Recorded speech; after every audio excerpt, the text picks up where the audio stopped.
Entering the seventh dimension on BBC Radio 4 Extra. Hello there and welcome to the seventh dimension. Dan Mersch here with a lovely pot of dimensional tea and a plate of delicious dimensional muffins for you. Of course, with muffins there are great regional differences. English muffins are small, round, sourdough affairs. American muffins are all puffed up and sweet. And dimensional muffins are just highly, highly toxic. So please don't eat them. I can't stress that enough.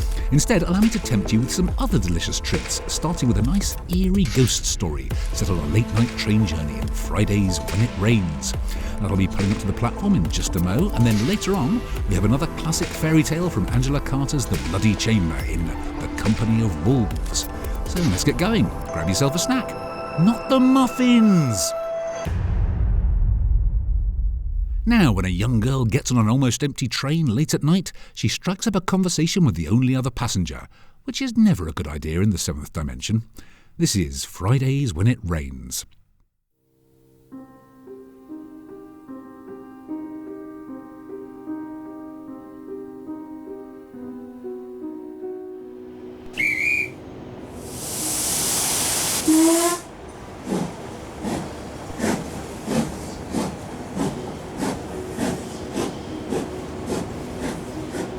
Very nearly the last train of the day. Last train of the working week, in fact. It's Friday, you see, and the station is gradually empty. Nothing here but grime and darkness. Shops go dark and offices empty, but then, of course, other lights are lit and other people come out. The railway tavern just outside the station. There's a man in a corner sitting at a round table, his head propped sideways on his hands, staring at his empty glass. But even this dawdler will leave in time, heading for the last train on the last but one train. And then...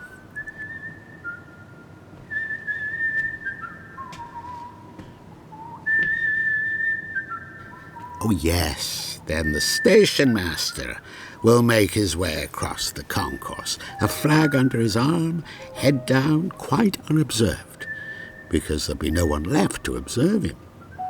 And he'll slip into his small office. It smells of soot and oil lamps. And the station will be, what would it be? Changed, I suppose. It's a different place with no one on it. Of course, the last train hasn't yet left, because there it stands. Coaches half cream, half maroon. All the windows closed, you see. Oh no, one window half open. Nothing else is moving on the station, just a breath of steam now and again. So let me tell you while we're waiting. Yes, let me tell you. There was once a girl with long black hair, who came through this station. She had dark eyes, and they seemed to shine even when she looked thoughtful or serious, which she did most of the time. Nice girl, nice family, you could tell.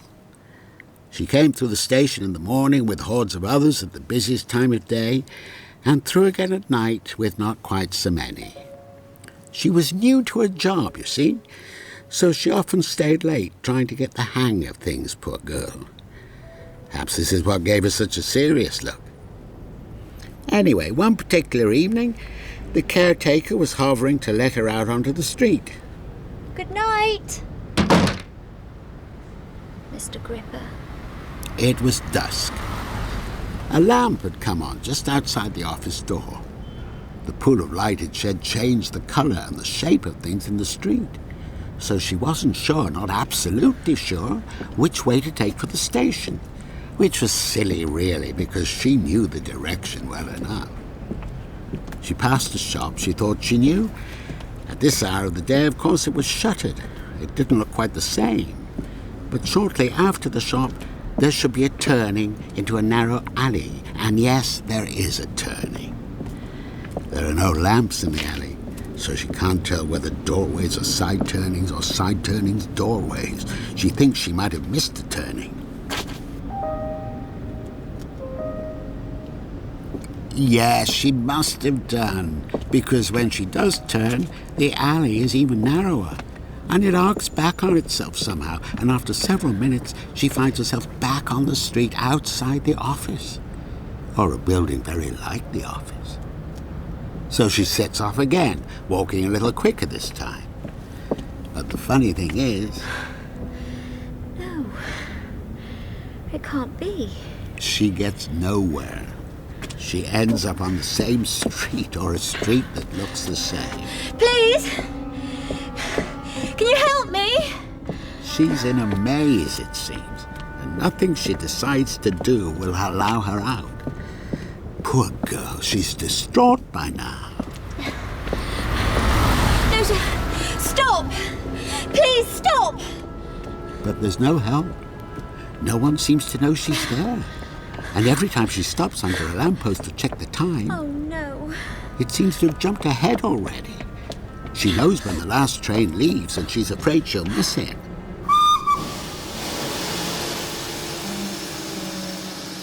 Station. There it was, quite suddenly and unexpectedly. It's too late now. The last train's gone. Or so she thought. She walked onto the empty platform, because although it was pointless, there was nowhere else for her to go. And there was a train, still waiting. It stood there steaming, ready to leave. And it began to leave. Please wait!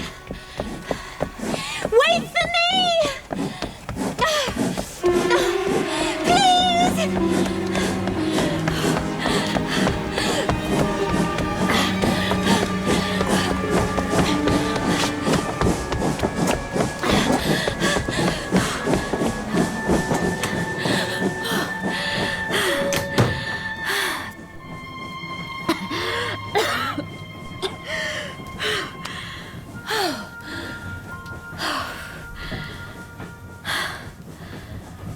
You were lucky. Oh, I'm sorry. That's all right. I didn't know. I thought I was alone.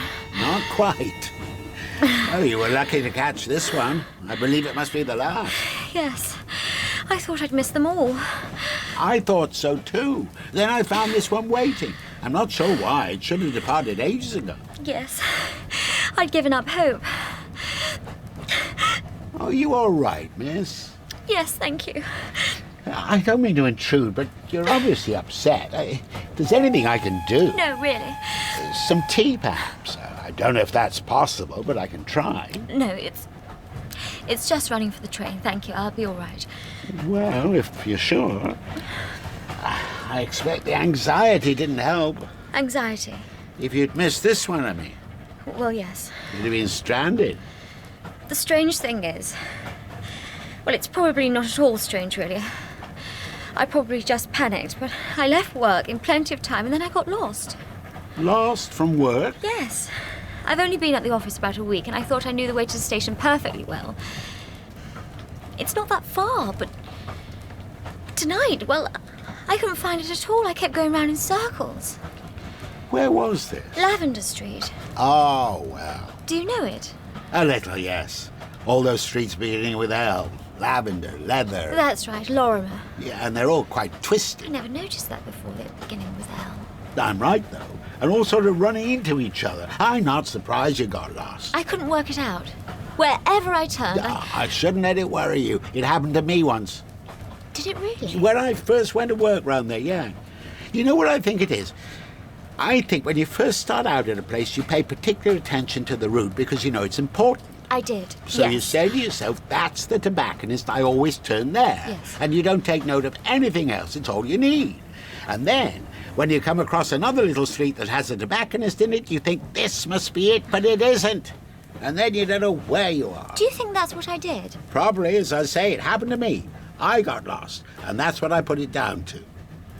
I thought it was me. I thought I was being so silly. No. And then I got a bit frightened. Well, of course you did. My nerves were in a rare old state when I got lost. It's nice to know I'm not the only one.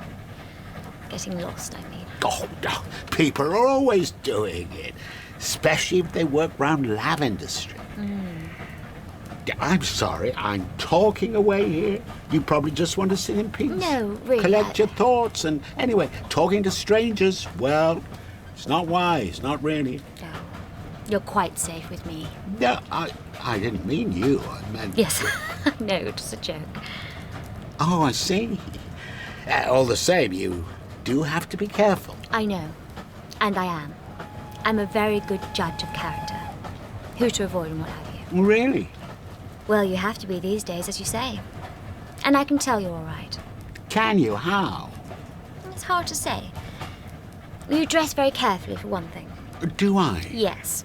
You can tell a lot from that. Oh, well. Anyway, I probably should keep quiet to get back to my newspaper. No, talking's helpful, really. If you're a bit upset, it takes your mind off things. Oh, well then. Really, I'm grateful. Talk as much as you like. Thank you. I will.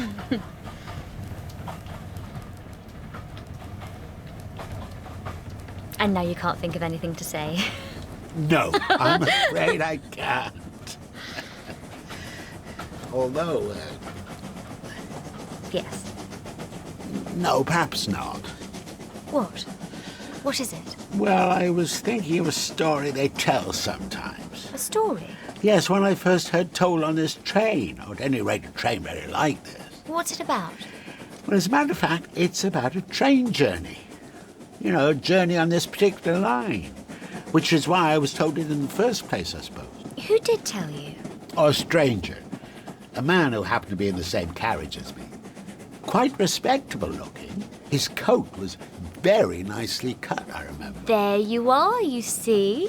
So you absolutely must tell me. It might not be the kind of thing you want to hear. Why not? In the light of your experience, I mean, getting lost. I wouldn't want it to unsettle you. I'm not usually put off by stories. Well, with this one, you're supposed to be, I think. I'm supposed to be put off? It's a sort of warning. That's how it was told to me, anyway. What about? What's the matter? The train usually stops here. Does it? I hope we stop at my station. I expect we will. I'll make sure we do, if you like. Oh, thank you. You're very kind. Now, you're not going to mention your story again, are you? Aren't I? No, you're hoping I was distracted. Well, there are other things to talk about. I won't be put off. I can see I was quite wrong about you. About me? You seemed so serious to begin with. Well, to begin with, I was. Yeah, but you looked as if you were serious all the time, a worrier. But I don't think that's really you, is it? I hope not. In that case, it's probably quite safe to tell you the story, if you insist. Oh, I do.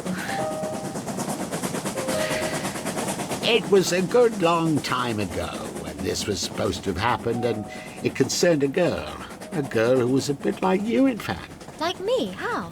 To look at, she had black hair, too. Really? I believe so, tied back the same way. I think you made that up. Did I? I bet they never told you what colour her hair was. You made that up because you're telling me. Well, perhaps I did, yes. Perhaps she was like you and perhaps she wasn't. Doesn't really matter. Anyway, this was about 50 years ago, so there are more differences than similarities. Every Friday she caught the train to go home. So she was only in town on Friday? No, she was in town all week. She attended a college for young ladies, and she had rooms there, I believe. So, well off, then? Oh, well off, yes. It was a college for refined young ladies. She stayed there all week and went home on Fridays, then back again to college on the early train on Monday. Sometimes she was the only passenger on that platform of a Monday morning, and almost always the only one of a Friday night, because, you see, it was only a small station on a branch line. It did have rather nice station buildings, though. Old red brick with a steep slate roof. Station master's office, waiting room with an open fire. It had a sign, a metal sign, for Bovril, and a wooden stand for milk churns. And now you're going to say it was my station. Am I? Where I get off. Why should I do that? Like you did with the girl's hair. Oh, I see. No, I'm not. We'll see. No, we won't. It was not your station. But you don't know what my station is. Do I not? I never said. No, I don't believe you did. Then, how... It wouldn't be your station because this station, the station in the story, was closed down years ago. Oh, I It's see. derelict, as is the line. Trains don't go there anymore. Your station's a small station, is it? Yes, with all the old buildings and very quiet. Oh, so indeed, the same in many ways, but really not the same. Anyway, the girl travelled home on a Friday. She liked to walk up the hill which led from the station up the hill to the big house. She walked there because she lived there. She was the young lady of the house. She could easily have had a carriage sent out to meet her, but she preferred to walk. It was half a mile and very pleasant. A deep lane with high hedges, hawthorn twisted through with ivy and clematis. She walked under clouds of blossom in the spring, and in the autumn she watched the yellowhammers in the branches. Of all the birds, she liked the yellowhammers best. You sound as if you know her. Do I? The way she liked yellowhammers best. Well, when I first heard the story, I did feel that. Though, of course, that's the way it is sometimes with the imagination. What is? Well, you imagine things, and they seem so real, you almost believe they're true. You picture a face, someone peering at you through a gate, say, and it's not just any face. It's a real face, a face with a past, unlike any face you've ever seen before. Doesn't this happen to you? I don't know. I don't think it does, no. Are you sure? I always know if I've made something up or if it's real. Of course I do. And what about your way home tonight? You mean the train? I mean walking out of your office. You imagine you were going somewhere you were convinced to be. Well, yes. And you weren't. See what I mean? You have to be careful, or your imagination might actually change the world you take for granted. Shall I go on? Yes, please. Oh, good. So the girl would walk up the lane to the big house. Most days, but not all days. She wouldn't walk in the rain. When it rained, the house did send the carriage for her. It was agreed. She never had to send a message. On Fridays, when it rained, the carriage would be at the station waiting for her. A black carriage with wheels trimmed in red and a folding hood. How long ago was this? I told you, 50 years. I wouldn't mind someone waiting for me with a carriage sometimes. Oh, do they not? No, they don't. I have to walk, not down some country lane. I go past a factory and the Three Shepherds, and someone always calls out. You know how it is. I can imagine. Mind you, there were times the carriage wasn't there because the weather was uncertain or there'd be something going on at the house, and the girl had to wait at the station for about a quarter of an hour. She didn't mind that, though. She liked the little station just as she liked the walk. A bit lonely, though. Friday night in an empty station. Oh, it wasn't empty. I thought you said she was the only passenger on a Friday night. She was. Then who else? There was a station master. Oh, yes. You people do tend to forget the station master. They take him for granted. But the place has to be run, doesn't it? Yes. He was a young man, 19. And even though it was a tiny station, he did very well to be entrusted with the running of it at such a tender age. So she had someone to keep her company. You might think so, but it wasn't really like that, and this is the point. They never spoke. Why not? Why do you think? I don't know. Perhaps he was shy. Nothing to do with shyness, no. We're slowing down. Oh, yeah. I can't see why. It's too dark. We're approaching a crossing or another station. Yes. It's a station. We're stopping. Well, where are we? I'm not sure. I usually recognize all the stations. Not the last one. Nor this, probably. Well, there's nobody getting off. Nobody waiting either. What's the name of the station? I can't see. Oh, yes, it's something Thorpe. I can only see half the sign. Did you see anyone else get on the train? No, I don't think I did. Mind you, I was late arriving myself. I assumed there were others. Unless we're the only ones. I don't think that's likely. No.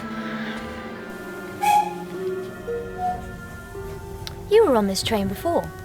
Oh, was I? Yes, when you were told the story about the girl, so there were other people there. Oh, yes, there were. And we did stop at all manner of stations, I remember we did. And there must have been people getting off, because he was telling the story to 3 or 4 of us to begin with, but I was the only one left to hear the end. So the others never heard what happened to the girl? No, unless they heard on another occasion. I suppose that's possible. You'd better carry on. We might reach my station before we get to the end. Oh, my station? What happened to this girl? I have a feeling about it. Oh, yeah? I think she's in for a shock. Do you? That's what it feels like to me. Uh-huh. Go on then, am I right? Well, we'll see, won't we? You remember where she was? On the station, about to get into the carriage. So you assume. Well, you told me. That's what you said. On Friday, when it rains... The carriage comes, yes, almost always. But on one particular Friday, it didn't come. And a quarter of an hour passed, and it still didn't come. I knew it. So she had to keep on waiting. Yes? And that's where we'll leave her. Waiting. What? The one Friday in all the years she had to wait. But that's not an ending. You can't stop there. I have no control over it, Connie. This is the story as it was told to me. I can only repeat it. So that's the last we hear of her? No, that's the point where the other story starts.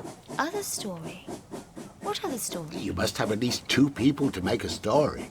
So this is the story of the young man, the station master. Now think of him, the son of a farm worker who's made his way up to station master, who makes a good job of it, who paints the neat little fence and sees that the troublesome catch on the waiting room door is oiled. He wears a fine suit, which he prides himself on keeping smart, and he has a gold watch chain across the front of his waistcoat. And he never spoke to the girl? He might have thanked him for showing him a ticket, but no more than that. But he wanted to, didn't he? You think so? I'm sure he did. You're right. But how could he? Here he was, the son of a farm worker, and there she was, the beautiful daughter of the big house. It's not shyness that opens up the gulf between them. It's class, the great gulf of class.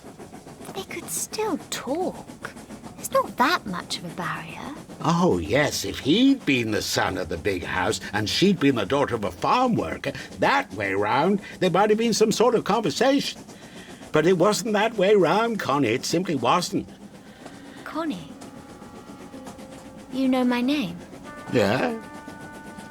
I thought so. I thought you said it before. Well, you told me. Did I? Indirectly, you used it of yourself. Somebody said to you something or other, Connie, or something like that. I'm sorry. Do you feel your name has been appropriated? No, it's all right. I just couldn't remember saying it. Well, you must have done. I never could have guessed.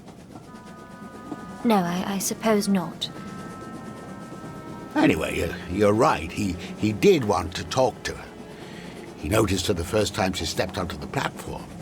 The way she stood looking down the track, so beautifully poised, her eyes so deep. He was falling in love with her. Of course he was. He was powerless not to. He couldn't really call it love, not if they hadn't even spoken. You think it always needs words, do you? Well... You think he was deluding himself? Well, she might have been awful. Oh, she might. Very pretty, but thoughtless or something, stuck up. She might, yes. Would that have been reason not to fall in love with her? Does reason come into it? And she wasn't very pretty. She was beautiful. Oh. Well, I beg her pardon.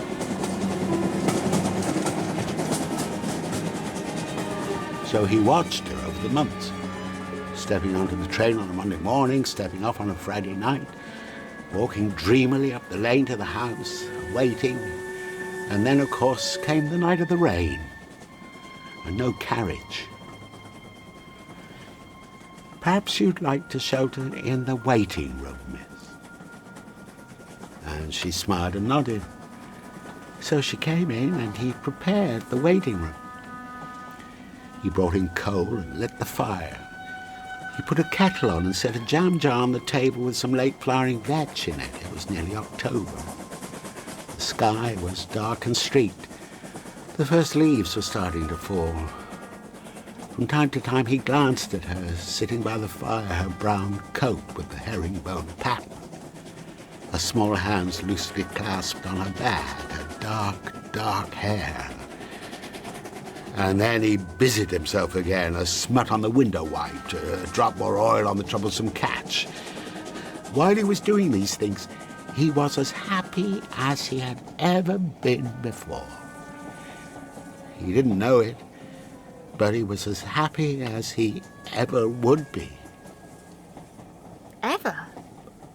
I think so, yes. That's so sad. It was sad that he was happy. You're not making sense. Wish that was the happiest he was ever going to be. But didn't you hear me say he was very happy doing these things? And he was young. Perhaps you don't know this, but as you go on in life, happiness becomes more elusive. Well, that's something nice to look forward to. It's true. For one thing, you encounter sadness, and you're never simply happy after that. There's always some shard of sadness in your heart, a memory that pierces you at the very moment when you might be completely happy. But perhaps you found this. I don't think so, no. Well, perhaps you will. There's something in the past that doesn't want to be forgotten, won't be forgotten. It's clearest when you're off your guard and you think, yes, now, here, I'm completely happy. On a walk in the country, perhaps seeing the first blossom in the hedgerow, the promise of summer. You know moments like that? They're delusions. There's nothing complete about them. Anyway, there he was, our young man, alone with the girl he loved, and his heart full to bursting because she looked at him and smiled, as if she liked him. It was close to perfect. It needed just one thing. What was that? There was a moment when he'd finished all his preparations and the waiting room was warm and homely, when she might have spoken. Asked him a question. Said his name. Did she know his name? I believe she did. Some Monday mornings there were passengers who called him by name. Good morning, Davy. She must have heard that. He certainly knew her name. But she didn't say anything, did she? No. I thought not. And he didn't either. He couldn't. He could? You said it wasn't shyness, but I think it was. He was tongue-tied. Look, you don't understand what it was like. How difficult it was to break with convention. This was 50 years ago, and those sort of people set the rules.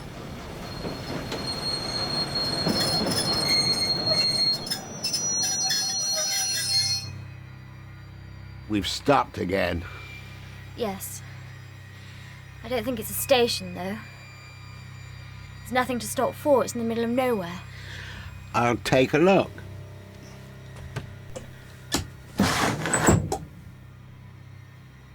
Oh, the track ahead divides. That's what it is. I expect someone has to change the points. Let me see. You can see the tracks in the moonlight. There's only one set. Off to the right, look. The rails are old, so they don't show up. Oh, yes. And partly overgrown. I can see. But look at it. Nothing's been down there for years. And I don't believe the points will have been changed in years either. I don't like this. I'm sure it's all right. Well, I'm not. And there's no one about, and no one else is looking out of the window, and I don't like it.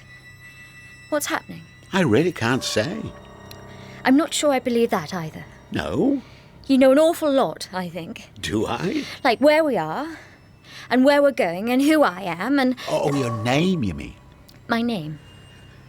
I can't remember telling you. Well, no, you didn't. What? I did know your name. Well, how? Who are you? I think we're moving again. So we are. And which track will we take, Connie? Where do you think we're going? I don't know. The old track, of course. What I think is that I'd like to go and sit somewhere else now. Well, you can't do that. Well, we'll see, shall we? You can't get into the corridor, I'm afraid. Let me out. You can get out on the other side, but of course the train's moving now. You'd be unwise to try that door. Unwise in any case. There's no one else on the train. What? We're quite alone, Connie. You fixed all this? Why? I don't know you. Why me? Because you caught my eye. Nice girl from a nice family. Because your hair is dark. Because it's Friday and it's about parade. Because... What do you want? I wanted to tell you a story. Well, you've done that. Not quite. I haven't told you the end, have I? I don't want to hear it. Don't look at me like that. Like what? I don't know what... Oh, I know that look, Connie. There's no point pretending. Don't worry. It's only a tunnel.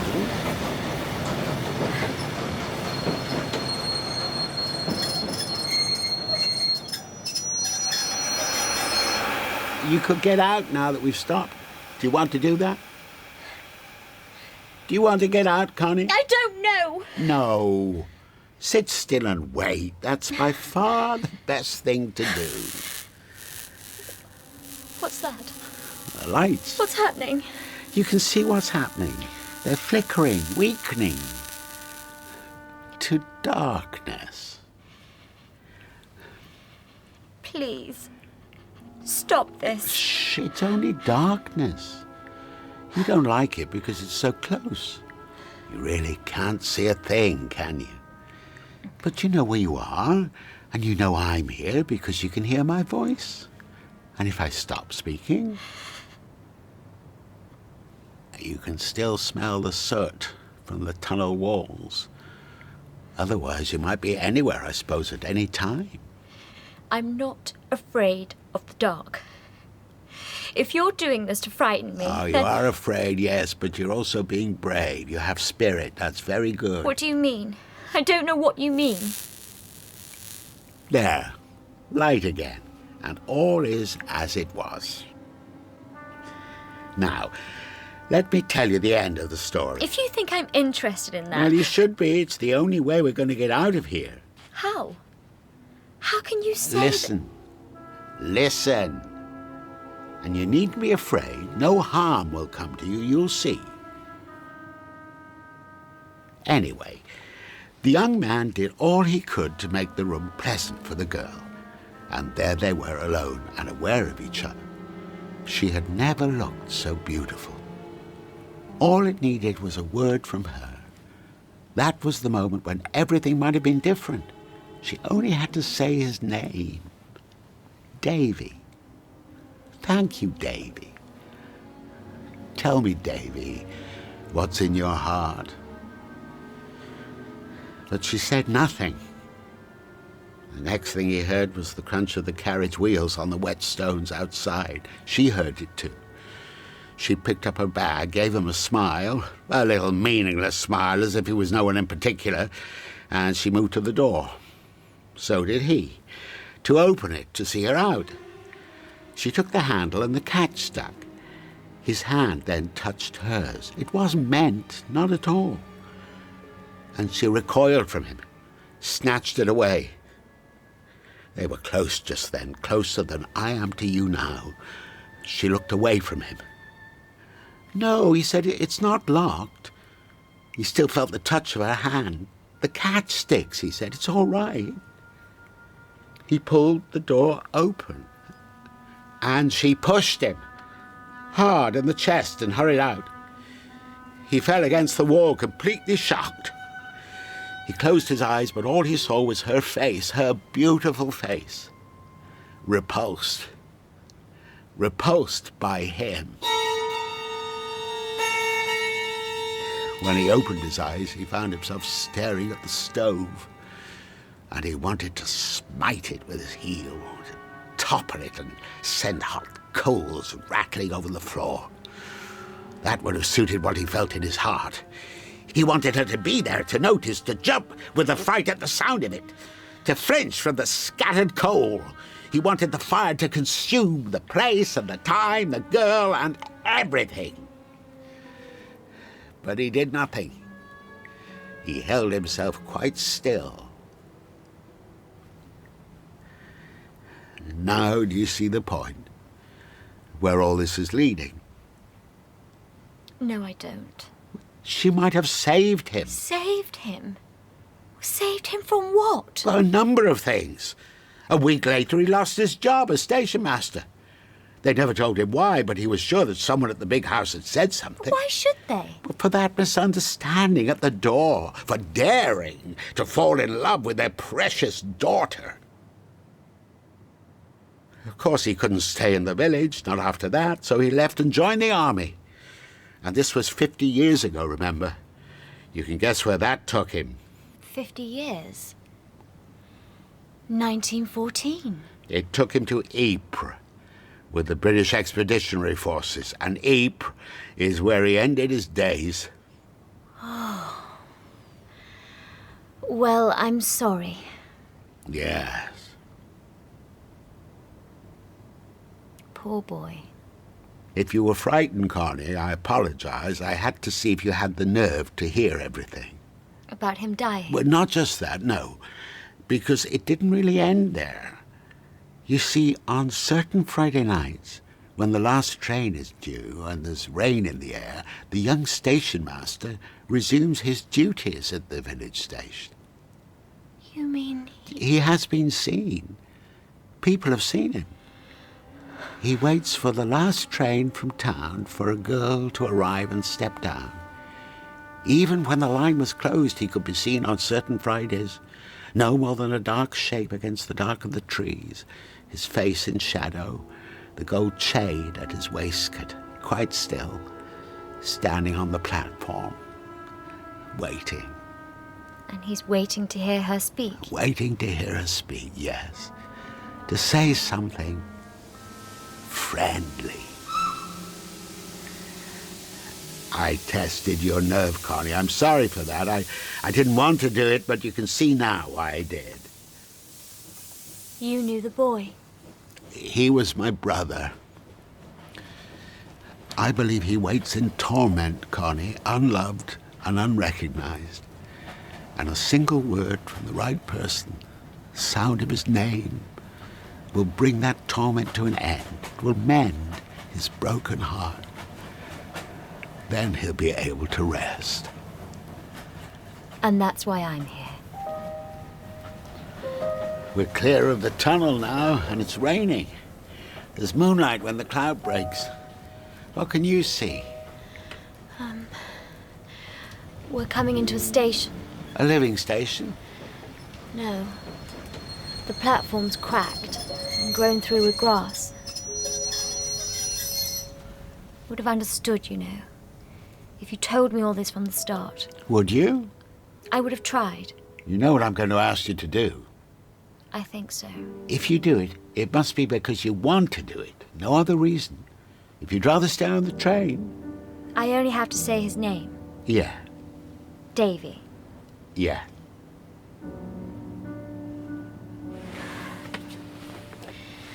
Then let me just stand on the platform to begin with. Of course.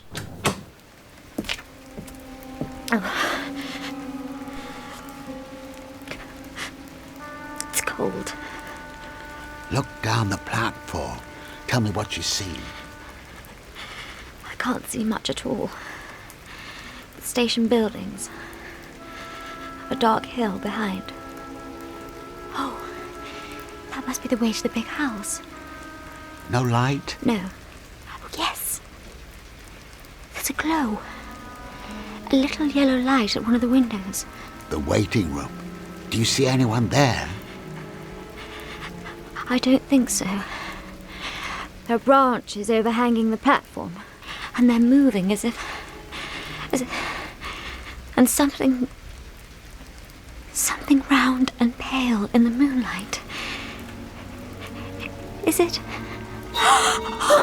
What? What is it? It turned towards me. It's his You sure? Yes, I can see him now. He's standing quite still with one arm raised. He's pointing. Pointing? To the waiting room, the glow. What would you do? Go towards him. Connie, are you sure? Yes. Oh, poor boy. I will. I'll go towards him. So the girl walks slowly down the platform. What courage she has.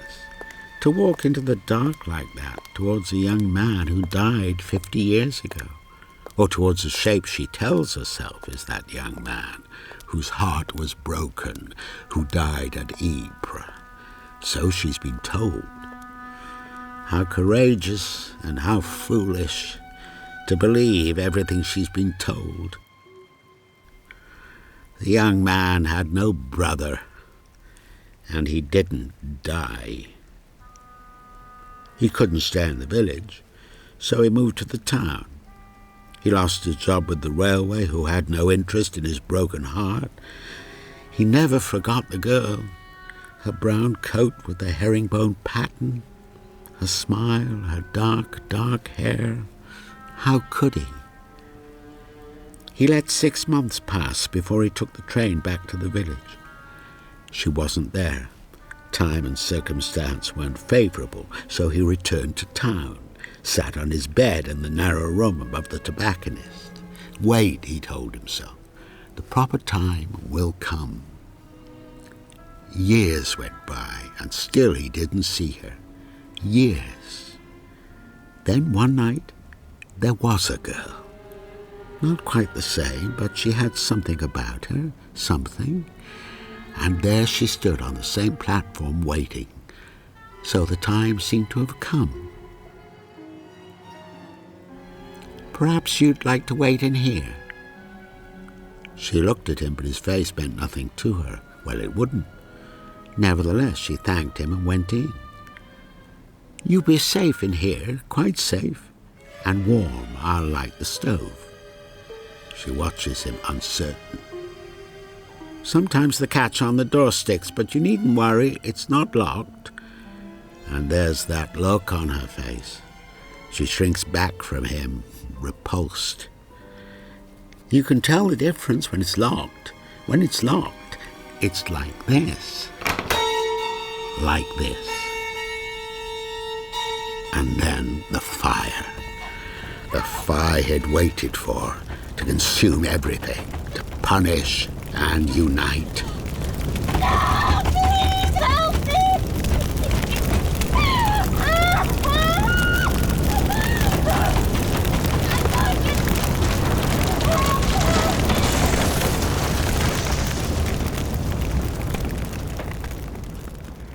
Except that after the consummation, the man sometimes returns.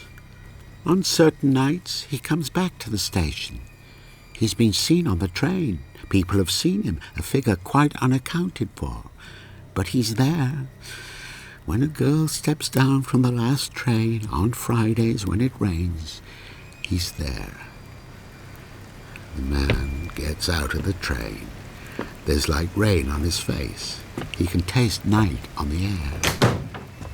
Oh, this familiar place. He looks down the platform and sees a glow in the waiting room, where he had been so happy, or thought himself so happy. She'll have reached it by now. He walks down the platform to join her. Her name is Connie. The name is wrong, but otherwise there's something about her. A dark-haired girl, nicely spoken, nice family. Hello? Davy. You'll be safe in here. Quite safe and warm. I light the stove.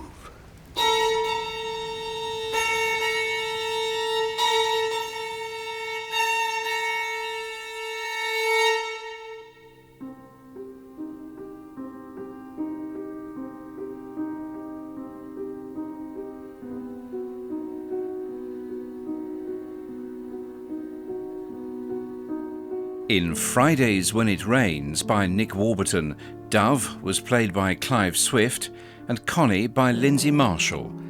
The director was Claire Grove.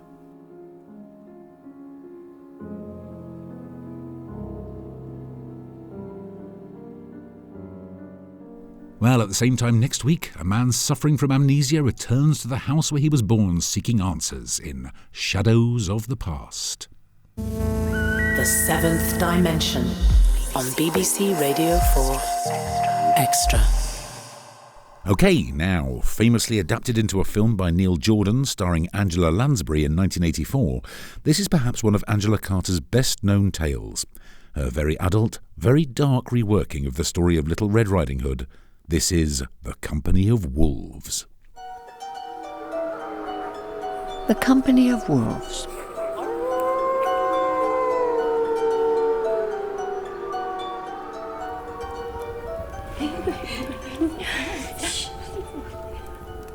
Goats and sheep are safe in the byre.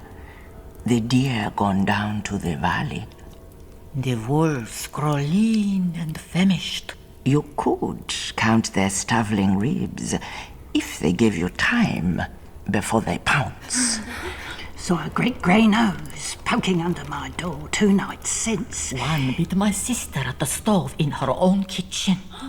Once they get the taste for human flesh, nothing else will do. Those eyes shining, Green in the moonlight. red in the firelight. Last thing you see before they gobble you up. I'm not afraid. Never step off the path in the forest. Always carry a sharp knife. Don't go out alone after dark. The worst wolves are hairy on the inside. There was a hunter up the mountain. Trapped a wolf in a pit. It was killing sheep, attacked the old madman, bothered a girl. He dug a pit, put a fat duck in the bottom. Quack, quack, quack. The wolf comes out of the forest, big, heavy as a grown man, tumbles into the pit. The hunter jumps in after him, slits his throat, cuts off his paws for a trophy. There at his feet, no wolf, but the bloody trunk of a man dying. Dead. There was a witch down the valley. Jilted she was. Turned her lover's wedding party all into wolves. Had them sing round her cottage at night for spite. There was a bride on her wedding night, lying on fresh sheets. Her groom slips outside to relieve himself, he says. He never comes back. She hears a howl from the forest outside. All the melancholy in the world in their canticles, as if they know they are beastly, but no regret.